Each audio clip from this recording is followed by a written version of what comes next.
তো দেখো বন্ধুরা, আমি একটু আজকে বেল পানা বানাবো। এখানে বেল নিয়ে নিয়েছি দুটো, এগুলোকে ভালো মতো কচলে বিচিগুলো বার করে নেব।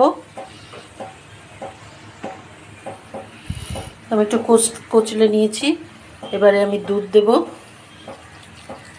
দুধ দিয়ে আবার একটু ভালো করে একটু কচলে নিয়েছি। এবার একটু গুড় দেব, একটু লবণ দেব, লবণ দিয়ে ভালো করে এবার আবার কচলাবো। তো এইভাবে আমি নিয়ে নিয়েছি এটাকে, এটার মধ্যে ভালো করে ছেঁকে নেব ছোবাগুলো।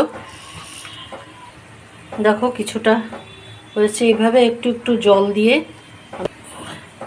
এভাবে কচলে কচলে রসটাকে বার করে নেব। তো বেলপানা রেডি আমার। দেখছি কেমন হয়েছে।